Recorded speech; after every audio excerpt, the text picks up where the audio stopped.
संपत्ति योगक्षेम।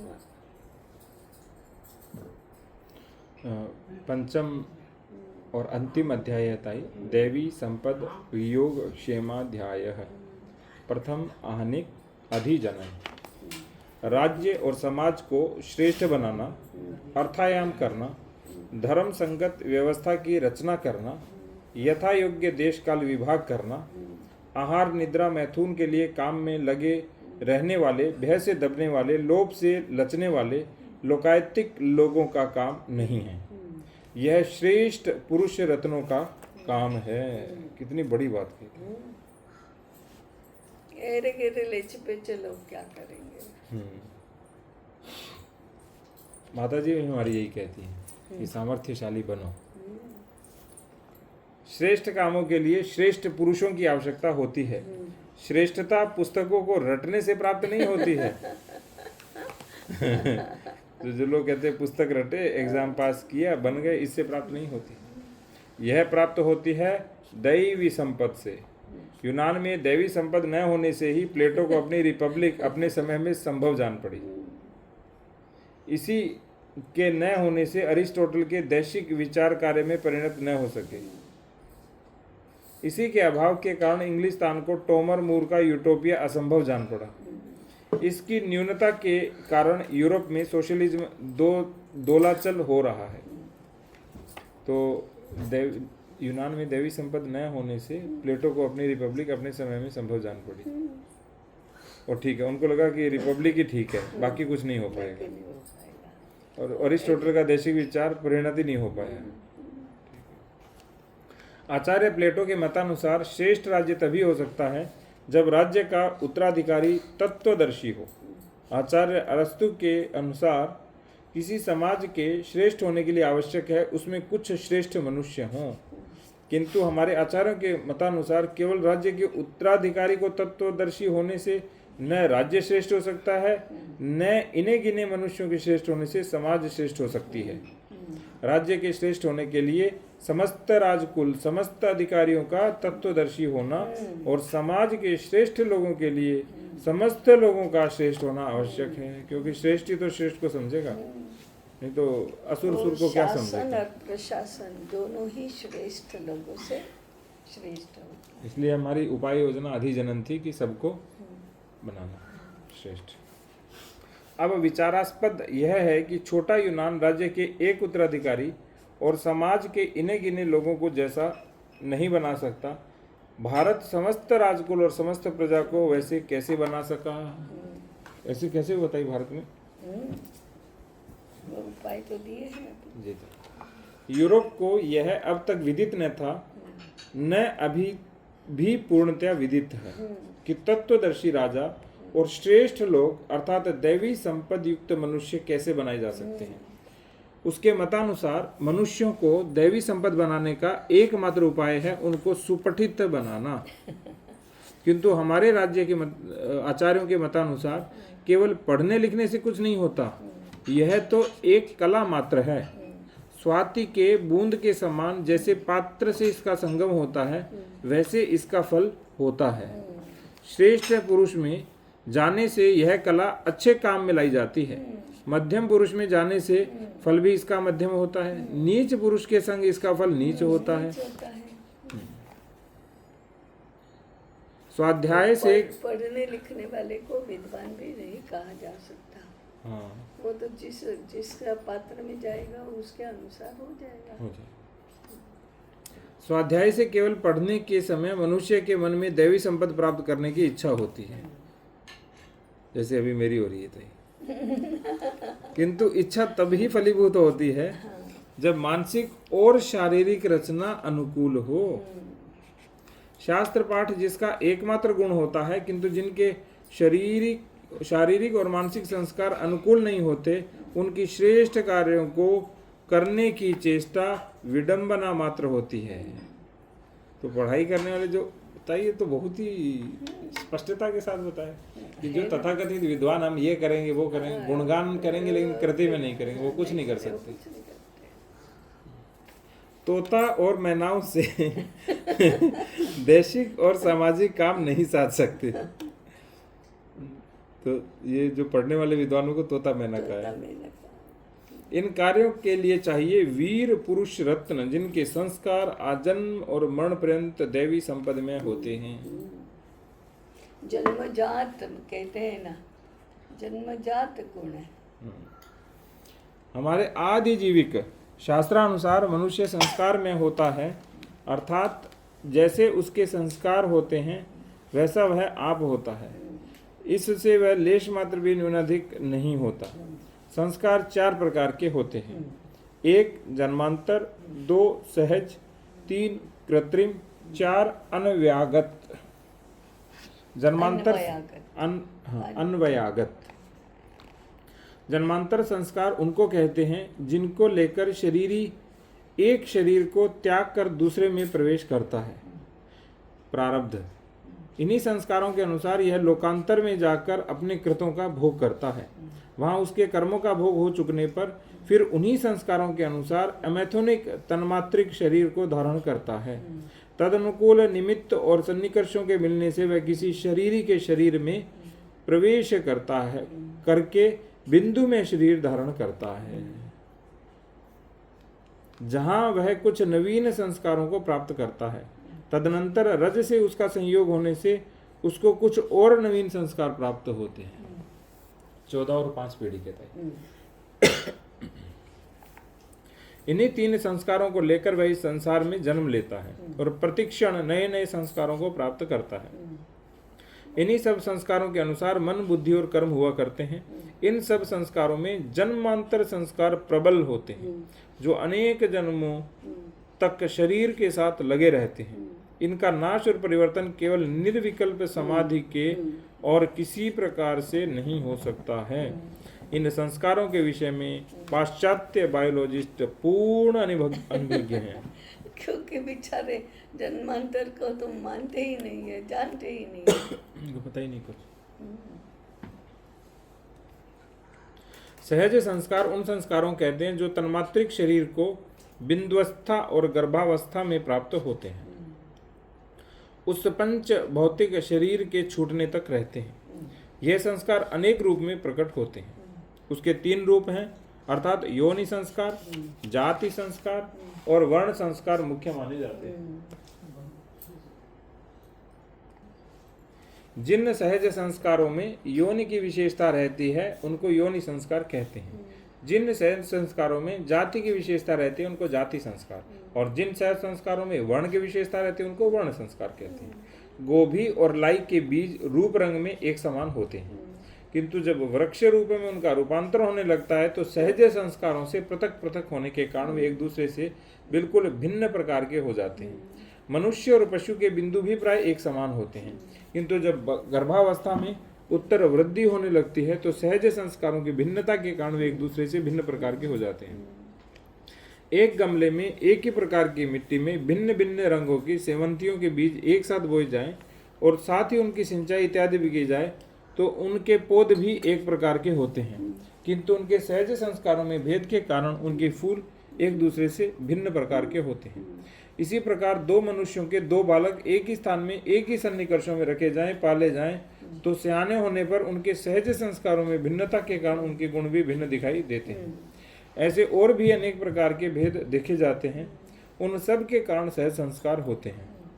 ये संस्कार भी समाधि के अतिरिक्त और किसी प्रकार नष्ट अथवा परिवर्तित नहीं किए जा सकते। ताई योनि संस्कार कौन से होते हैं? माता की पीढ़ियों के, और माता की पीढ़ियों के, और जाति तो हो ही गया हमारे, और वर्ण भी हो गया। जाति माने जिस देश में जन्म लिया उसकी चिट्ठी के अनुसार, और वर्ण जिसमें वर्ण में जन्म लिया। ठीक है।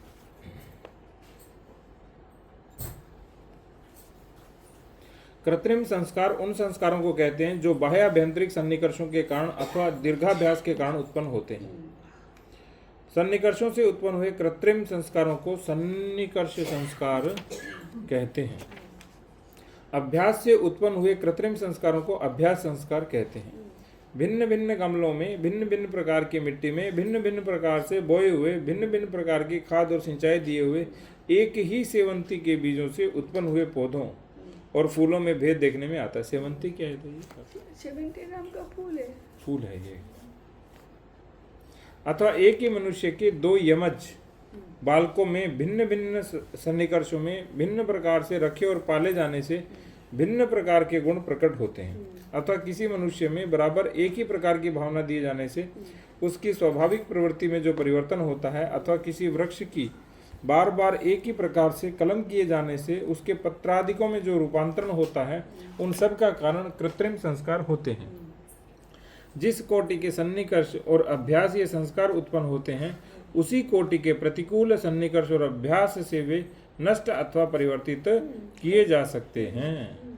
और पितृवंश और मातृवंश से जो संस्कार अपत्य को दाय रूप में मिलते हैं, उनको अन्वयागत संस्कार कहते हैं।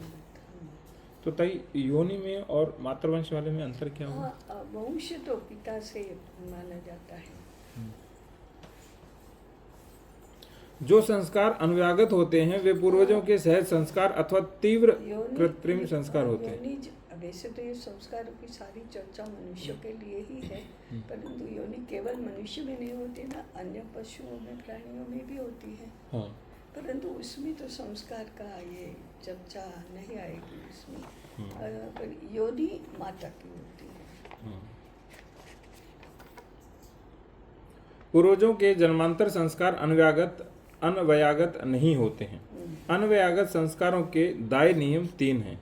14 पीढ़ी तक पितृवंशी पूर्वजों के और 5 पीढ़ी तक मातृवंशी पूर्वजों के निःशेष सहज केवल तीव्र कृत्रिम संस्कार अपत्य को दाय रूप में मिलते हैं। दूरस्थ पूर्वजों की अपेक्षा अंतिक पूर्वजों के संस्कारों का प्राधान्य होता है। पितृवंशी पूर्वजों के शारीरिक संस्कारों का मातृवंशी पूर्वजों के मानसिक संस्कारों का प्राधान्य होता है ना। चरित्र निर्माण में इसीलिए माता का महत्व बहुत महत्व है, मानसिक उन्हीं के ही होते हैं। किंतु अपत्य के जन्मांतर संस्कार और जन्मांतर कृतोदय के कारण उसमें उसके पूर्वजों के संस्कार का कभी तद्भाव, कभी अन्य भाव, कभी आविर्भाव और कभी तिरोभाव होता है। अतः अपत्य में कभी पिता के संस्कारों का, कभी माता के संस्कारों का, कभी पितृवंशी पूर्वज के संस्कारों का, कभी मातृवंशी पूर्वज के संस्कारों का, कभी अनेक पूर्वजों के संस्कारों के कुछ कुछ संयोगों का प्राधान्य रहता है। कभी उनके संस्कारों की केवल छाया मात्र रहती है। दाय रूप में पूर्वजों से प्राप्त हुए संस्कारों में अपत्य में केवल वही संस्कार व्यक्त रहते हैं जो उसके जन्मांतर संस्कार और जन्मांतर कृत्योदय के अनुकूल होते हैं, और जो उनके प्रतिकूल होते हैं वे अव्यक्त रहते हैं। इसी कारण अपत्य में पूर्वजों के संस्कार निपात नियम से प्राप्त हुए जैसे देखे जा सकते हैं। निपात नियम के छन छन छन कराते ना, ऐसे माने जैसे जैसे दूर का होता जाता है वैसे वैसे कम होता जाता है। या उसको ऐसा कह सकते हैं कि जैसे जैसे वो पोटेंसी बढ़ती जाती है वैसे वैसे उसमें बदल होता जाता है। जिन जिन पूर्वजों के संस्कार अपत्य को दाय रूप में प्राप्त होते हैं उनकी पीढ़ियों के विषय में हमारे आचार्यों में कुछ मतभेद है, किंतु मूल आदिजीविक सिद्धांत में सबका मतैक्य है। आदिजीविक शास्त्र के इन्हीं सिद्धांतों के आधार पर हमारे आदि जननिक शास्त्रों में अधोलिखित बातें मुख्य मानी गई हैं। नंबर 1, वंश में परंपरागत संस्कारों का उच्च होना। 2, दंपतियों के जाति और वर्ण एक होना किंतु गोत्र और पिंड भिन्न होना। 3, दंपतियों के गुणों में साम्य, इसलिए गुण देखे जाते हैं। 4, पिता का ब्रह्मचर्य और माता का पति दैवत्व होना। 5, संतानोत्पादन केवल पूर्ण यौन में ही होना। 6, गर्भाधान संस्कार। 7, दोहृद पूर्ण। 8, पुंसवन। 9, अवलोभन। ये अनवलोभन है या अवलोभन है? न रह गया इसमें। 10, सीमंतोनयन। 11, गर्भवृत्ति। 12, जात कर्म। 13, शैशव संस्कार। 1, उभय वंश के परंपरागत संस्कारों का उच्च होना। यह पहले ही कहा जा चुका है कि 14 पीढ़ी पितृवंशी और 5 पीढ़ी मातृवंशी पूर्वजों के निश्शेष सहज संस्कार और तीव्र संस्कार अपत्य को दाय रूप में मिलते हैं। इसी आधार पर हमारे आदि जननिक शास्त्र का यह सिद्धांत हो गया है कि श्रेष्ठ मनुष्य उत्पन्न करने के लिए उभय वंश में परंपरागत संस्कार उच्च होने चाहिए। पाश्चात्य यूजेनिक्स के अनुसार भी अभिष्ट संतान उत्पन्न करने के लिए अभिष्ट दंपति चुने जाने चाहिए। पाश्चात्य बायोलॉजिस्टों के अनुसार प्रत्येक जीव में दो संस्कार होते हैं, एक वेरिएशन और दूसरा मॉडिफिकेशन। इन्हीं दो संस्कारों का संयोग मनुष्य का स्वभाव होता है। वेरिएशन उन संस्कारों को कहते हैं जो बिंदु अर्थात जर्म प्लाज्म में वर्तमान में रहने वाले संस्कारों के परिणाम होते हैं। उनकी सत्ता उस समय प्रकट होती है जबकि दो जीवों के सन्निकर्ष और निमित्त बिल्कुल समान होने पर भी उनमें भिन्न भिन्न प्रकार के गुण उत्पन्न होते हैं। वेरिएशन के कारण ही उनमें गुण भेद होता है। जन्म धारण करने से पहले ही जीव को वेरिएशन प्राप्त होते हैं। मॉडिफिकेशन उन संस्कारों को कहते हैं जो जीव के बाह्य सन्निकर्ष जन्य संस्कारों के परिणाम होते हैं। उनकी सत्ता उस समय प्रकट होती है जब सन्निकर्ष के भेदों के अनुसार जीवों की प्रकृति में भी भेद होता है। मॉडिफिकेशन के कारण ही एक ही प्रकार के जीवों में भिन्न भिन्न प्रकार के गुण उत्पन्न होते हैं। मॉडिफिकेशन जीव को जन्म धारण करने के पश्चात प्राप्त होते हैं। सब पाश्चात्य बायोलॉजिस्टों के मतानुसार जीव को वेरिएशन उसके माता पिता से दाय रूप में मिलते हैं। जर्मन बायोलॉजिस्ट बीज मान के बड़े बड़े लेखक इस प्रकार इसी सिद्धांत की व्याख्या करते हैं। कतिपय बायोलॉजिस्टों के मतानुसार मॉडिफिकेशन भी अपत्य को दाय रूप में मिलते हैं। इस विषय में बायोलॉजिस्टों में भिन्न भिन्न मत हो रहे हैं। उन सब को मंथन करके सार यह पाया जाता है कि मॉडिफिकेशनों का अपत्य को दाय रूप में मिलने के कुछ अनुमानिक प्रमाण पाए जाते हैं। तई संतान को अपत्य क्यों कहते हैं? अपत्य माने संतान। हाँ, नहीं क्यों कहते हैं अपत्य? क्यों अपत्य का तात्पर्य क्या हुआ? वैसे नहीं, व्युत्पत्ति नहीं मालूम। पाश्चात्य बायोलॉजी के मतानुसार वेरिएशन और मॉडिफिकेशनों के अतिरिक्त 3 प्रकार के और भी संस्कार होते हैं, म्यूटेशन, रिवर्शन और रिकम्बिनेशन। म्यूटेशन से जीव के सहज गुणों में कुछ परिवर्तन होता है। रिवर्शन में अपत्य से किसी एक पूर्वज के संस्कार जो उसके माता पिता में प्रकट हुए न थे वे प्रकट हो जाते हैं। और रिकॉम्बिनेशन के से अपत्य में उसके पूर्वजों के सहज गुणों का संयोग हो जाता है। इन्हीं 3 प्रकार के संस्कारों के कारण एक ही दंपति के संतानों में सबका स्वभाव भिन्न भिन्न प्रकार का होता है। यह तो हुआ कार्य, किंतु कारण उनका पाश्चात्य बायोलॉजिस्टों को विदित नहीं हुआ। हमारे आचार्यों के मतानुसार उन सब के कारण जन्मांतर संस्कार और जन्मांतर कृतोदय। पाश्चात्य बायोलॉजिस्टों की उक्त सिद्धांत हमारे आचार्यों को बहुत पहले से विदित थे। इन्हीं सिद्धांतों के अनुसार हमारी विवाह पद्धति अभी तक चली आ रही है। अतः हमारे आदिजीविक शास्त्र और पाश्चात्य बायोलॉजी दोनों के मतानुसार श्रेष्ठ मनुष्य उत्पन्न करने के लिए ऐसे दंपति चुने चाहिए जिनकी वंश परंपरा में श्रेष्ठ संस्कार चले आ रहे हों। 2. दंपतियों के जाति और वर्ण एक होना, किंतु गोत्र और पिंड भिन्न भिन्न होना। यह पहले कहा गया है कि माता पिता के विशेष संस्कार अपत्य को दाय रूप में मिलते हैं। फलतः चिति संस्कार भी अपत्य को दाय रूप में मिलने चाहिए। अतः भिन्न भिन्न जाति के स्त्री पुरुषों के मिथुन से जो अपत्य उत्पन्न होते हैं उनको दाय रूप में पिता से एक चिति और माता से दूसरी चिति मिली रहती है। किंतु हमारे आदिजीविक शास्त्रानुसार 2 भिन्न चितियां एक साथ नहीं रह सकती हैं। एक चिति दूसरी चिति का नाश कर देती है। दोनों चितियां बराबर संवेग की होती हैं। वे परस्पर लड़कर एक दूसरे को नष्ट कर देती हैं। उसमें एक चिति अधिक संवेग की और दूसरी न्यून संवेग की होती है। उनके परस्पर विप्रतिपत्ति में अधिक संवेग वाली चिति से न्यून संवेग वाली चिति के बराबर अंश हुआ कट जाता है। अथवा जब 2 भिन्न चितियां समान कोटि की होने से लड़ती नहीं तो उनके संयोग से एक तीसरी विकृत चिति उत्पन्न हो जाती है, जिससे समाज में विजातीय और दुष्प्रवृत्ति वाले मनुष्य उत्पन्न हो जाते हैं। ओह, इसीलिए हमारे यहाँ इतने विजातीय और दुष्प्रवृत्ति वाले मनुष्य हो गए। दंपतियों की जातियां भिन्न होना समाज के लिए उभय नष्टकारी होता है। पूर्व पक्ष में समाज में विराट शून्य क्लीब मनुष्य उत्पन्न होते हैं। उत्तर पक्ष में समाज में भ्रष्ट और दुष्प्रवृत्ति वाले मनुष्य उत्पन्न होते हैं। यह जाति से आशय हिंदू जाति। इसी आदिजीविक नियमानुसार 2 भिन्न जाति के पशुओं से जो संकर पैदा होते हैं वे बहुधा नपुंसक और दुष्शील होते हैं। अतः एक चिति और एक विराट युक्त समाज उत्पन्न करने के लिए दंपति की एक जाति होनी चाहिए। तो हिंदुओं को हिंदुओं से विवाह करना चाहिए। हाँ, बिल्कुल सीधी बात। जो विदेश में करते हैं ताई तो क्या फिर वही जाति भेद है ही। बुद्ध का एंग्लो इंडियन बताया था। पिताजी एंग्लो इंडियन में ये पूछ रहे हैं। वो दो जातियों का ही संकर है ना, जाति संकर।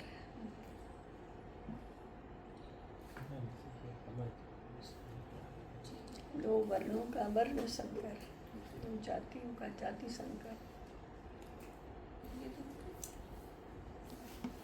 जाति और वर्ण की विशेषताएं बनाए रखने के लिए दंपतियों के जाति और वर्ण एक होना चाहिए, किंतु सत्वशाली संतान उत्पन्न करने के लिए दंपतियों के पिंड और गोत्र भिन्न होने चाहिए। हमारे आदि जीविक शास्त्र अनुसार सगोत्री और सपिंडों के मैथुन होने से बिंदु और रज सत्वहीन हो जाते हैं, जिससे उनकी स्त्री पुरुषों की संतान नहीं होते, और जो हुए भी तो निसत्व और निस्तेज हो जाते हैं। पाश्चात्य बायोलॉजिस्टों का भी अब यह मत हो रहा है कि breed into fix type and breed out to secure vigour, अर्थात संतान में विशेषता बनाए रखने के लिए उनके माता पिता में सादृश्य होना चाहिए और उसमें सत्व होने के लिए उसके माता पिता में भिन्नता होनी चाहिए। अर्थात विशेषता युक्त सत्वशाली संतान उत्पन्न करने के लिए दंपति ऐसे होने चाहिए जो न तो बिल्कुल दूर हो, न बिल्कुल आंतरिक बांधव हो। अपरंच पाश्चात्य बायोलॉजी के मतानुसार अत्यंत अंतिक बांधवों के मिथुन से जो संतान उत्पन्न होते हैं वे बलहीन हो जाते हैं, और कुछ पीढ़ियों तक वे बलहीन सगोत्रियों के मिथुन संतान उत्पन्न होते रहने से कालांतर में उन संतानों में बंध्य दोष उत्पन्न हो जाता है। अतः हमारे आदि जीविक शास्त्र पाश्चात्यों की बायोलॉजी दोनों के सिद्धांतानुसार तेजस्वी विराट युक्त स्वधर्म परायण संतान उत्पन्न करने के लिए दंपतियों की जाति और वर्ण एक, किंतु पिंड और गोत्र भिन्न होने चाहिए। ताई जैसे अभी बहुत से जैसे मुस्लिम समाज है, वहाँ तो बिल्कुल ही एक ही गोत्र और सब होता है, पिंड भी एक ही होता है, और इसी तरह मिस्र में भी होता था। पारसियों में सबसे ज्यादा होता है। तो फिर ताई वो कैसे? तो पारसी समाज तो अभी कितनी जनसंख्या कम हो रही है, नष्ट होने के कगार पर तो आ गया है। मुसलमानों की स्थिति ऐसी होगी, वो देखो वो इतना आतंक मचाते हैं, परंतु निर्वीर्य निस्सत्व ऐसे ही है, उनको कोई शांति से अच्छी बात कोई सूझती ही नहीं है। सही है। क्या? हाँ, नहीं सही कहा आपने। तो भले ही लगता हो इतनी जनसंख्या और इतने बच्चों को जन्म देते और ये करते, संख्या बढ़ती जाती है, कोई तो संख्या बढ़ने दो, एक नष्ट हो जाएगी, निस्सत्व हो जाएगी। आंतरिक सत्व क्या है मुसलमानों का, बताओ? ये तो सब ऊपरी है। वो कल कह रहे थे कि मदरसा और मुल्ला मौलवी इन लोगों की इतनी अच्छी व्यवस्था है, हमको सीखना चाहिए उनसे। ये तो बाह्य है, सब ऊपर का है। तो सत्वशील प्रजा बन सकती है क्या? सत्वशील मार काट करके ही जो अपना ये जीवन जीती है, और ऊपर की सारी व्यवस्थाएं, इतनी निकृष्ट असंस्कृत प्रजा है। उससे कोई ये दैवी संपत्ति का इनसे लेना देना क्या है? ये तो आसुरी संपत्ति है ना, दैवी संपत्ति का है। अब क्षात्र बल बोलो, ये युद्ध में शस्त्र संचालन करके जीत सकती है या अपने ऋषियों जैसी तपश्चर्या कर सकती है? नहीं कर सकती। कहाँ से कैसे करेगी? और कौन से इनके 14 पीढ़ियों के संस्कार हैं? 1-2 में टहलते रहते हैं ताई। और क्या? 3 दंपतियों के गुणों में साम्य। हमारे आदि जनिक शास्त्रानुसार भगवती प्रकृति ने भिन्न भिन्न कार्य के पुरुषों के एक प्रकार के गुणों की विशेषता दी है और स्त्रियों को दूसरे प्रकार के गुणों की विशेषता दी है। पुरुषों को उसने तेज, त्याग, तर्क, प्रतिभा, योग शक्ति और मानसिक सहिष्णुता आदि गुण दिए हैं। स्त्रियों को क्षमा, प्रेम भाव, धारणा, क्षमा शक्ति और शारीरिक सहिष्णुता दी है। अतः स्त्री के आदर्श गुण पुरुष के आदर्श गुणों के पूरक होते हैं, न कि प्रतिरूप। और अभी सब प्रतिरूप बना है। हमें प्रतिरूप बनना है सबको। स्त्री पुरुषों के गुणों का एक दूसरे का पूरक होना साम्य कहा जाता है। जिन स्त्री पुरुषों के गुणों में साम्य नहीं होता अथवा जिन स्त्री पुरुषों के विपरीत गुण होते हैं, अर्थात स्त्री में पुरुषों के गुण और पुरुष में स्त्री के गुण होते हैं, उनकी संतानों में कुछ न कुछ विकृति रहती है। हाँ, अभी फर्टिलिटी की समस्या का मूल कारण ही ये है। पुरुष स्त्री को पुरुष का प्रतिरूप बनना है, पुरुष को स्त्री का बनना है। दो में से एक भी ना तो दूसरा बन सकता है, न स्वयं रह सकता है। साम्यकरण विधि हमारे सामुद्रिक शास्त्र का एक एक अंग था। वर्तमान फलित ज्योतिष में जो साम्यकरण विधि है, उसका वास्तविक आधार सामुद्र शास्त्र ही था। सामुद्रिक शास्त्र बहुत महत्वपूर्ण शास्त्र है। कितने अंगों के, आज भी बंगाल में कभी कभी हम सुनते हैं ना कि वधू की पसंद, वधू का चयन करना है तो बाल खोलकर देखे जाते हैं या चल कर दिखाया जाता है, या ये सब ये सामुद्रिक शास्त्र के ये हैं। नख, दांत, आँखें, कंठ, मन उसका हास्य और आवाज़, और बाल कहा मैंने ना, चाल, और तीन बातें मिलके 8 बातें ऐसी है जो सामुद्रिक शास्त्र के अनुसार स्त्रीत्व और पुरुषत्व के लक्षण बताती है। इसी प्रकार की चाल, इसी प्रकार के दांत, इस प्रकार के हास्य उसका, ऐसी आँखें, आँखों का रंग, ये सब देखा जाता है। और उसका पूरा शास्त्र है कि ऐसी चाल होगी तो ये स्त्री ऐसी होगी, ऐसे नख होंगे तो ये स्त्री ऐसी होगी। ऐसे ही पुरुषों का भी,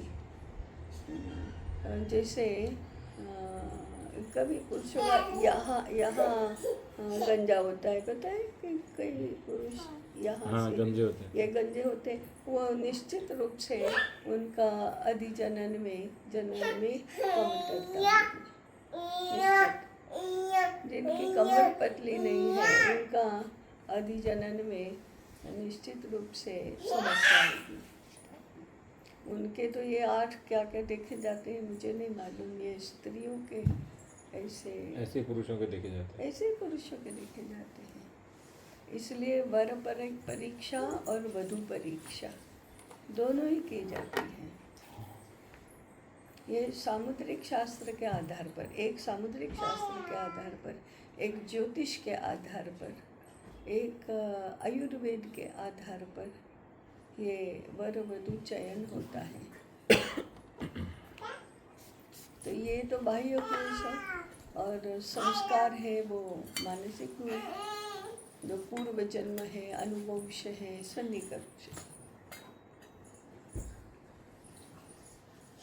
इतना इसको महत्व दिया जाता था कि इधर से उधर नहीं होना। ज्योतिष के अनुसार 36 गुण है, वो है नाड़ी, वर्ण आदि 8 बातें हैं। तो वहाँ भी 8 है, इसमें भी 8 है, सामुद्रिक शास्त्र में भी 8 है।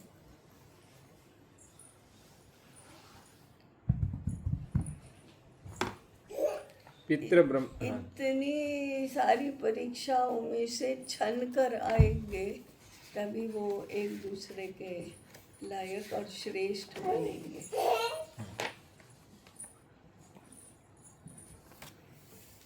पितृ ब्रह्मचर्य और मातृपति दैवत्व।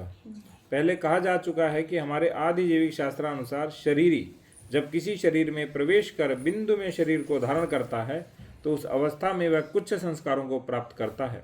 तदनंतर गर्भ में रज से उसका संयोग होता है और वह कुछ और नवीन संस्कारों को प्राप्त करता है। बिंदुवस्था और गर्भावस्था में प्राप्त किए हुए इन संस्कारों के अनुसार ही जीव के मन, बुद्धि और कर्म शरीर हुआ करते हैं। ये संस्कार बड़े प्रबल होते हैं और जीव से उस पंच भौतिक शरीर के छूटने तक रहते हैं। समाधि को छोड़कर बुद्धि और कर्म संस्कार, तो मन और बुद्धि तो उसी समय बन जाती है। समाधि को छोड़कर किसी प्रकार से वे अन्यथा नहीं किए जा सकते। ताई मन, बुद्धि और कर्म प्रारब्ध के अनुसार बनते हैं। नहीं, उस अवस्था में हाँ, उस अवस्था में बनते हैं, लेकिन जो प्रारब्ध है हमारा, जो शरीरी से आए, उससे बनते हैं। हाँ, प्रारब्ध तो उसी के, वही कर्म है। पूर्व जन्म से प्राप्त हुआ वो कर्म है। और मन और बुद्धि बिंदु अवस्था और गर्भावस्था में प्राप्त होती है, अर्थात उसमें भी पूर्व जन्म तो है, परंतु शुद्ध पूर्व जन्म नहीं।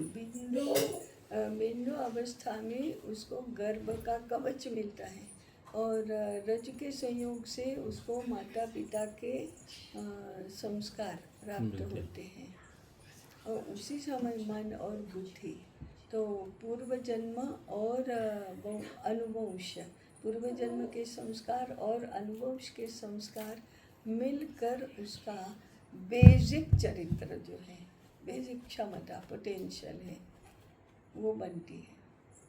बाद में गर्भावस्था में भी सन्निकर्ष के तो होते ही है ना, जैसा वो जैसा अन्न होता है, जैसा संगीत सुनने को मिलता है, जैसी बातें, जैसे विचार भावनाएं सुनने को, अनुभव करने को मिलती है, उससे वो पोषित होता है।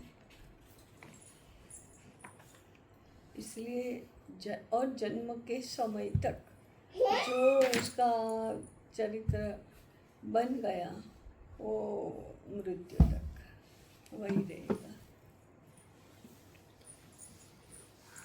समाधि को छोड़कर और किसी प्रकार वे अन्यथा नहीं किए जा सकते हैं। किए जाते, बदले नहीं जाते, परंतु फिर भी प्रावधान रखा, समाधि अवस्था में पहुंचो तो ये भी बदल सकता है। तो ताई, जैसे हम कर्म करते हैं और उससे भी समाधि अवस्था में पहुंच जाते हैं, साधना करते हैं। साधना आपने प्रयास किया ताई कभी साधना प्रारब्ध पूर्ण करने का? नहीं किया। आप तो समाधि में जा ही रहे थे। मैं कभी, मुझे क्या मालूम समाधि क्या है।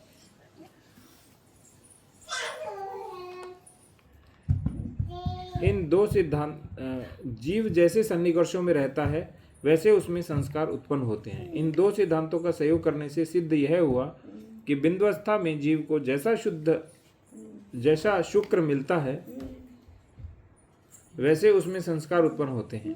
हमारे योग शास्त्र और वैद्यक शास्त्र के अनुसार ब्रह्मचर्य से शुद्ध में शुक्र में तेज उत्पन्न होता है। जो ब्रह्मचर्य में निष्ठा होती है त्यों त्यों शुक्र के तेज में वृद्धि होती जाती है, यहाँ तक कि अंत में उसमें दाहक शक्ति उत्पन्न हो जाती है। ऐसे तेजों में सन्निकर्षों में पले हुए बिंदु भी तद अनुरूप तेजों में संस्कार उत्पन्न हो जाते हैं। अतः हमारे धर्मशास्त्र अनुसार तेजस्वी संतान उत्पन्न करने के लिए पिता का ब्रह्मचर्य अत्यावश्यक समझा जाता है, किंतु तेजों में बिंदु को धारण करने के लिए रज वैसा भी श्रेष्ठ होना चाहिए। साधारण रज तेजों में बिंदु को धारण नहीं कर सकता। प्रथम तो विषम बिंदु और रज का संयोग होता ही नहीं। जो देवात हुआ भी तो बिंदु के तेज से रज गल जाता है, और जो कदाचित ऐसा न हो तो थोड़े दिनों में गर्भपात हो जाता है। साधारण स्त्री तेजों में गर्भ को धारण नहीं कर सकती। जो कदाचित गर्भ रह भी जाए तो बालक में एक प्रकार का गुण वैषम्य हो जाता है। उत्तम बिंदु संस्कार के कारण व्यवसायत्मक बुद्धि न होने से उसका विकास नहीं हो पाता। तेजों में बिंदु केवल स्त्री के संकल्प शक्ति से धारण किया जा सकता है। जिस कोटि का बिंदु में तेज होता है स्त्री में उसी कोटि की संकल्प शक्ति होनी चाहिए। स्त्री में यह संकल्प शक्ति आती है पति दैवत्व से। पति में अनन्य भाव से सन्निविष्ट हुई स्त्री के चित्त में महासंकल्प शक्ति उत्पन्न हो जाती है, जिसके बल से वह तेजों में बिंदु को अनायास धारण कर लेती है। इसी संकल्प शक्ति के प्रताप से ही सती चिताग्नि को तुच्छ समझती है। युगों के अखंड ब्रह्मचर्य से भगवान पशुपति का शुक्र तेजों में हो गया था। जिसको पृथ्वी अग्नि गंगा कोई भी धारण न कर सके उसको धारण कर सकी। मात्र भावैकम रसम मनः स्थितम न काम वृत्तिर्वचनीयमीक्षते, कहने वाली केवल उमा। तारकासुर का वध ऐसे उत्तम बिंदु और रज के संयोग से उत्पन्न हुए कुमार के अतिरिक्त और कोई नहीं कर सकता था। बिना अस्खलित वीर्य पिता और पति देवता माता से उत्पन्न हुआ कोई बड़ा काम नहीं कर सकता। वैसे तो जब तक मनुष्य रहेंगे तब तक राजा मंत्री शेठ साहूकार होते रहेंगे, किंतु साधुओं का परित्राण, दुष्टों का विनाश, धर्म की संस्थापना करने वाले वीर पुरुष रत्न तब ही उत्पन्न होंगे जब पुरुषों के ब्रह्मचर्य के साथ स्त्रियों के पति देवत्व का संयोग होगा। अभी पति देवत्व तो बड़ा गड़बड़ हो गया। मेरे बराबर चयन के वर्ग में वो की बैठे रहे तो मैंने पूछा कि वो पति परमेश्वर है, आपका क्या कहना है? तो वो युवक भी सहमत नहीं हुए और वो युवती पति परमेश्वर है यही एक्शन किया उन्होंने। फिर विवाह क्यों कर रहे पति परमेश्वर? वो युवक भी कहने लगे नहीं मित्र है तब तक तो ठीक है, परमेश्वर वाला कंसेप्ट नहीं जमता। पाश्चात्य बायोलॉजी के सिद्धांतानुसार भी प्रत्येक जीव का अपने सन्निकर्षों से अत्यंत घनिष्ठ संबंध होता है। अर्थात जैसे जीव के सन्निकर्ष होते हैं वैसी उनकी मानसिक और शारीरिक रचना होती है और वैसे उसमें गुण उत्पन्न होते हैं। बायोलॉजी का यही सिद्धांत एम्ब्रियोलॉजी में विस्तार पूर्वक कहा गया है। मनुष्य माता के गर्भ में आने से पहले शरीर में बिंदु रूप में रहता है। उसके कुछ गुण और प्रवृत्ति बिंदु अवस्था में और कुछ गर्भावस्था में ही बन जाते हैं। पीछे उनमें बहुत कम परिवर्तन होते हैं। अर्थात जीव जब बिंदुअवस्था में विराजमान रहता है तब उसकी प्रवृत्ति कुछ बन जाती है। जो जो वह गर्भ रूप में, शिशु रूप में, बाल रूप में और मनुष्य रूप में परिवर्तित होता जाता है त्यों त्यों बिंदुअवस्था में प्राप्त की हुई प्रवृत्ति का उसमें विकास होता है। अतः पाश्चात्य बायोलॉजी और एम्ब्रियोलॉजी से भी यह सिद्ध होता है जीव को जैसा शुक्र और गर्भ मिलता है वैसे उसमें गुण उत्पन्न होते हैं। अर्थात श्रेष्ठ जीव को उत्पन्न करने के लिए शुक्र और गर्भ श्रेष्ठ होना चाहिए। अपरंच ब्रह्मचर्य से पुरुष में तीव्र श्रद्धा और श्रेष्ठ गुणों की और तीव्र स्वरसवाहिनी प्रवृत्ति उत्पन्न होती है और पति दैवत्व से स्त्री में तीव्र लज्जा और नीच कर्मों से तीव्र स्वरसवाही संकोच उत्पन्न होता है। और यह पहले कहा जा चुका है कि माता पिता के तीव्र संस्कार अपत्य को दाय रूप में मिलते हैं। अतः पिता के ब्रह्मचर्य और माता के पति दैवत्व से अपत्य में श्रद्धा और लज्जा होती है। वो यहाँ से मिलती है श्रद्धा और लज्जा। जिस समाज में श्रद्धा और लज्जा का जितना आधिक्य होता है वह समाज उतना ही श्रेष्ठ होता है। आज न श्रद्धा बच्ची, लज्जा तो आसपास ही नहीं दिखती है। जिस समाज में जितनी न्यूनता होती है वह उतना नीच होता है। उसमें सुख शांति का उतना अभाव होता है। वास्तव में समाज की पालना श्रद्धा और लज्जा से होती है। अतः देवताओं ने भगवती की स्तुति इस प्रकार की, श्रद्धा सताम कुलजन प्रभवस्य लज्जा ताम त्वाम नताः स्म परिपालय देवी विश्वम। अतः श्रेष्ठ कामों की ओर स्वतः प्रवृत्त होने वाले नीच कामों से स्वतः संकोच करने वाले पुरुषों को उत्पन्न करने के लिए भी पुरुषों के ब्रह्मचर्य से स्त्रियों के पति देवत्व का संयोग होना अत्यावश्यक है। ये आदि जनन है। पति देवत्व। 4. संतानोत्पादन केवल पूर्ण यौवन में होना। हमारे आदि जीविक शास्त्रानुसार प्राणियों में तेज त्यागादि गुणों का पूर्ण विकास केवल यौवन में होता है। उसके पहले वे गुण अपरिपक्व रहते हैं, उसके पीछे वे गुण क्षीण होने लगते हैं। अतः पूर्ण यौवन के पूर्व और पश्चात उत्पन्न हुए संतानों में तेज त्यागादि गुणों की न्यूनता रहती है। इसलिए लेट मैरिज भी नहीं करनी चाहिए, अर्ली मैरिज भी नहीं करनी चाहिए। और कुछ बच्चे तो ऐसे होते हैं जो मैरिज जल्दी होगी लेकिन बच्चे लेट करें, उनका क्या करें? वो मैरिज तो एक विधि है, वो मैरिज तो रहे, उसको विवाह नहीं कहते, उसको तो विवाह संस्कार कहते हैं, केवल विधि है केवल। हमारे आदि जीविक शास्त्रानुसार संतानोत्पादन के समय माता पिता के जैसे भाव और विचार होते हैं वैसे भाव और विचार उनके संतानों में भी होते हैं। लेमार्क आदि पश्चिमी बायोलॉजिस्टों का भी मत ठीक ऐसा ही है। अतएव हमारे धर्मशास्त्र अनुसार यौवन के पहले कोई गृहस्थाश्रम में प्रवेश नहीं कर सकता था, न यौवन के चले जाने पर कोई गृहस्थाश्रम में चला रह पाता था। दोनों चीजें थी, तो तुरंत वानप्रस्थ भी है और वानप्रस्थ भी है, दोनों है। अभी तो अब ये कहेंगे कि बाल विवाह कहाँ है बाल विवाह? गृहस्थ बनने से पहले मैंने गृहस्थाश्रम की आयु होने से पहले तो कोई गृहस्थाश्रम में नहीं जाता था, और आयु होने पर पूरी हो जाने पर कोई रहता भी नहीं था। अभी तो गृहस्थाश्रम में जाने के बाद तो व्यक्ति भूल ही जाता है, गृहस्थी हो जाता है आजीवन। ये तो घोर संकट हो गया था ये सब, यानी वानप्रस्थ और संन्यास दोनों ही भूल चुके हैं हम पूरी तरह। और क्या, ब्रह्मचर्य में कहाँ है। जैसे भाई साहब को बार बार समझाना पड़ता है सबको, पिताजी की वानप्रस्थावस्था में आना है सभी। भाई साहब ने तो अपना लिया इस बार, अपना लिया है।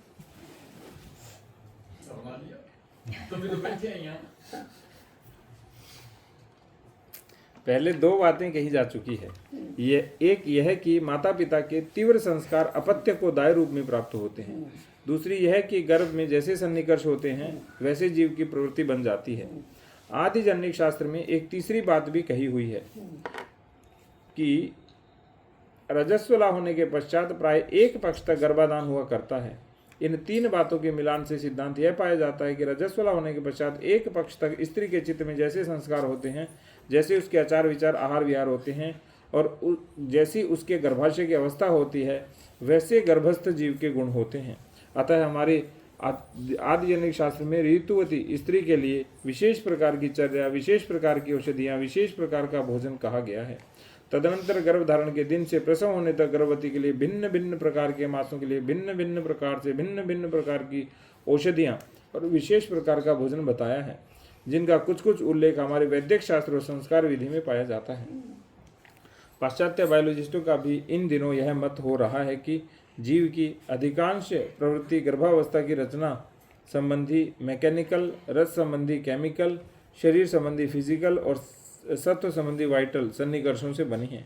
कई पाश्चात्य बायोलॉजिस्टों का यह भी मत है कि गर्भवती स्त्री की तीव्र वासना का गर्भस्थ जीव के चित्त पर बड़ा प्रभाव पड़ता है। उनका सिद्धांत यह हो रहा है कि मनुष्य का स्वभाव गर्भ के संस्कारों का विकास मात्र होता है। जीव की अनेक प्रवृत्तियां उसके गर्भावस्था से ही बन जाती है। उस समय वे प्रवृत्तियां सूक्ष्म संस्कार रूप में रहती हैं। जीव के इन गर्भावस्था के संस्कारों को संयम करने के से वह जैसा चाहिए वैसा बनाया जा सकता है। गर्भस्थ जीव के संस्कारों को संयम करने का एकमात्र उपाय है उसके सन्निकर्षों का संयम करना। इस बातों से सिद्ध होता है कि पाश्चात्य यूजेनिक्स से हमारे आदिजनिक शास्त्र के उक्त सिद्धांतों की पुष्टि हो रही है। तो इसीलिए संयमित दिनचर्या और सब होना चाहिए। 6. दोहरद पूर्ण। हमारे आदिजनिक शास्त्रानुसार जब गर्भस्थ जीव का हृदय बनने लगता है उस समय जन्मांतर संस्कारों के अनुसार उस बनते हुए हृदय से कुछ इच्छा उत्पन्न होती है, जिसका प्रतिबिंब गर्भवती स्त्री के हृदय में पड़ता है, जिससे वह इच्छा गर्भवती स्त्री के दोहद रूप से जाग उठती है। हमारे आदिजनिक शास्त्रानुसार यह इच्छा येन केन पूरी होनी चाहिए, नहीं तो गर्भस्थ जीव के किसी न किसी अंग अथवा नाड़ी में कुछ न कुछ विकृति आ जाती है, जिसके कारण पीछे पीछे स्वभाव में भी विकृति आ जाती है। हमारे सामुद्रिक शास्त्रानुसार अंग और नाड़ियों का स्वभाव से अति घनिष्ठ संबंध होता है। तो ये सामुद्रिक शास्त्र के अनुसार है। आपने जो कहा था ना ताई कि जो जब दो हृदय हो जाएं तो गर्भवती की इच्छा कैसे भी हो पूरी करनी ही करनी है। यदि विपरीत इच्छा हो तो ताई पूरी तो करनी ही पड़ती है। फिर आप उसको कैसे धीरे धीरे सन्निकर्षों से वो इच्छा न जन्मे ऐसा करो, लेकिन इच्छा तो नहीं तो स्वभाव में या अंग में विकृति तो आएगी, क्योंकि वो कहीं न कहीं प्रभाव तो करेगी। पुंसवन, अनवलोभन, सीमंतोन्नयन और गर्भवृत्ति। हमारे आदिजनिक शास्त्र के अनुसार गर्भ प्रकट होने से पहले दूसरे अथवा तीसरे मास में पुंसवन, चौथे मास में अनवलोभन, छठे और सातवें मास में या सातवें मास में सीमंतोन्नयन संस्कार और सब महीनों में गर्भवृत्ति कही गई है। इन भिन्न भिन्न प्रकार की संस्कार विधियों से और गर्भवृत्ति की औषधियों से गर्भजीव सब प्रकार से सन्निकर्ष श्रेष्ठ बनाए जा सकते हैं, जिसके कारण प्रसव सुंदर, बलिष्ठ, रूपवान, दैवी संपद युक्त होता है। प्रसव के दिन निकट आने पर सूति का ग्रह भी विशेष प्रकार का बनाया जाता है, जिसकी विधि आदिजनिक शास्त्र में दी हुई है। गर्भवृत्ति ताई उसका पोषण पोषण जो करने थे। जात कर्म हमारे आदि जीविक शास्त्रानुसार गर्भावस्था में शिशु नाल के द्वारा भोजन करता है। 3-4 दिन तक उसके हृदय की धमनियां नहीं खुलती, अतः नालच्छेद होने से पहले बालक को विशेष प्रकार की औषधि चटाई जाती है, जिनमें एक औषध इंद्र, ब्राह्म, शंखपुष्पी और वत्स के कल को मधु, घृत और सुवर्ण मिलाने से बनती है। ये सुवर्ण प्राशन की बात कर रहे थे। उक्त औषध को चटाने के पश्चात कुछ संस्कार विधि से नालच्छेद किया जाना चाहिए। फिर 3-4 दिन तक बालकों को विशेष प्रकार की औषधियों के अतिरिक्त और कुछ नहीं खिलाया जाना चाहिए। इन औषध और इन संस्कार विधियों से बालक के हृदय और शरीर में कुछ ऐसे रासायनिक और अन्य प्रकार के परिणाम होते हैं जिससे बालक तेजस्वी, बुद्धिमान और आरोग्य रहता है। इस विषय में पाश्चात्य बायोलॉजिस्टों का सिद्धांत पहले कहा जा चुका है, जिससे हमारे आदि जननिक शास्त्र के उक्त सिद्धांत का समर्थन होता है। तो स्वर्ण प्राशन ताई हम जब खिला रहे थे तो डॉक्टर ने कहा नहीं खिलाना, फिर हमने छिप के खिलाया। क्यों नहीं? पता नहीं क्यों नहीं, बताओ। उनको क्या मालूम है सारा संस्कार शास्त्र उसको लोग बताइए। रहते हैं उन्होंने मना कर दिया था, फिर हमने अलग खिलाया। तो बड़ा करेगा यार। उनको कुछ मालूम नहीं, हैं? उनको कुछ मालूम नहीं। 17-18 साल हो गया करेगा ना। उनको आता ही नहीं है ना, कुछ पता ही नहीं, ज्ञान ही नहीं है तो क्या करें। संस्कार विज्ञान उनमें है ही अब नहीं, तो घंटी तो देने देगा, कल बताइए ना। पूर्व जन्म है ही नहीं। उनका स्वयं का जन्म घुट्टी से हुआ और अब कहते हैं घुट्टी मत दो। वो तो कहेंगे, वो तो कह को उनके मतलब सब्सक्राइबर बढ़ते हैं, उनके ग्राहक बढ़ते हैं, वो क्यों नहीं कहेंगे? मैं तो ऐसा मानता हूँ। और ये जो डॉक्टर बना कर दे। हाँ तो नीरज के डॉक्टर कैसे बढ़ेंगे अगर स्वस्थ रहेंगे? चोरियां देती है, चोरियां देती है बुद्धि। केवल प्रोसेस है, खाएंगे कुछ बॉडी में रोग नहीं होगा, नहीं होगा तो बन जाएंगे कहाँ? आगे दूध का रहा बस शुद्ध बच्चा है। बकरी को कैसे लगा? आधा ऊपर से जा रहा है। पंडित जी के आधा ऊपर से जा रहा है ताई ग्रंथ। नहीं अंदर से होगा ज़्यादा। देखो उपनिषदिक पद्धति में संधान तो 2 ही हृदय में हो रहा है, तो 2 ही जगह समझ आ रहा है ज़्यादा, तो बाकी तो आसपास में से। इन उक्त उपायों से आजन्म शुक्र शासक, शुद्ध शासक उत्पन्न होते थे। ओवर करेक्शन और करेक्शन हो गए थे, ये मैकेनिकल हो जाता है चलते। और वे भगवान विष्णु के अवतार माने जाते थे। इन उपायों से वे राजा, इन्हीं उपायों से बनी हुई प्रजा में परस्पर प्रेम और विश्वास रहता था। ऐसे राजा के राज्य में राजतंत्रवादी और प्रजातंत्रवादी दोनों का अर्थ सिद्ध हो जाता था। प्रत्यर्थी विषयों का संयोग करना हमारे दैशिक शास्त्र की विशेषता है। जैसे वर्णाश्रम धर्म के द्वारा अनेक विपरीतार्थी विषयों का मेल कर दिया जाता था, उसने आदि जननिक शास्त्र द्वारा मोनार्की और निहिलिज्म का भी मेल कर दिया। यानी हमने राजतंत्र और प्रजातंत्र दोनों का मेल किया। इन दिनों पाश्चात्य देशों में यद्यपि शिक्षा का प्रचार दिन ब दिन बढ़ रहा है, भिन्न भिन्न विद्याओं की वृद्धि हो रही है, विविध कलाओं का आविष्कार हो रहा है, किंतु मनुष्यों की प्रवृत्ति में कुछ भी उन्नति नहीं हो रही। ये स्थिति आ जाती है तो और गड़बड़ हो गई। अभी तो 100 वर्ष के बाद और खराब हो गया। सब कुछ हो रहा है लेकिन प्रवृत्ति अच्छी नहीं हो रही है। अतः यूरोप और अमेरिका के कुछ वैज्ञानिक ऐसे शास्त्र की खोज में लगे हुए हैं जिससे मनुष्यों में सहज गुणों में उन्नति हो सके, जिसके प्रयोग से श्रेष्ठ मनुष्य उत्पन्न किए जा सकें। फ्रांसिस गाल्टन नामक एक व्यक्ति ने ऐसे शास्त्र का सूत्रपात करने का कुछ यत्न भी किया, जो इन दिनों यूजेनिक्स के नाम से कहा जाता है, किंतु पश्चिम में इस यूजेनिक्स रूपी शुक्र का प्रकाश, शुद्ध का प्रकाश है क्या, शुक्र का प्रकाश होने से बहुत पहले पूर्व आदि जननिक शास्त्र रूपी सूर्य उदय हो चुका है, जिसकी छाया इस आनिक में दिग्मात्र दर्शाई गई है। अभी तो दिग्मात्र दर्शाई गई है। तो यह आदि जननिक शास्त्र कितना विस्तार से निरूपित हुआ। अभी तो केवल संकेत किए थे। अभी तो इसके साथ साथ वो सामुद्रिक शास्त्र की बातें हैं, वो विस्तार से आनी चाहिए। ज्योतिष की बातें हैं, वो विस्तार से आनी चाहिए। अनुवंश की बातें हैं, वो सारा संस्कार शास्त्र को विस्तार से आना चाहिए, तभी ये पूर्ण होगा ना। या तो संकेत मात्र है। सामुद्रिक शास्त्र पता क्या है, वो खाली उल्लेख यहाँ पढ़ा हमने, बाकी क्या पता है कि क्या क्या होता है और कैसे परीक्षा होती है, कैसे उसको ठीक भी किया जाता है। इति दैशिक शास्त्रे दैवी संपद योग क्षेमाध्याये आदि जननिको नाम प्रथमानिकः। तो आप क्या बता रहे थे कि अपने ग्रंथ में कुछ रह गया इसमें से? वो आदिजनन शास्त्र में मातृपति दैवत्व और पितृ ब्रह्मचर्य और ये सब नहीं है। मैंने उसमें डाला था दिव्य गर्भ संस्कार विज्ञान वाले, पता नहीं मुझे कहाँ से मिला था, पर मिला था किसी पुस्तक में। या उसमें जो जरुषा का लेख है उसमें है, गुण साम्य भी है, दंपति गुण साम्य है।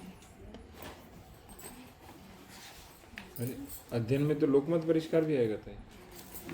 वो अध्यापन इच्छा है उसमें आएगा।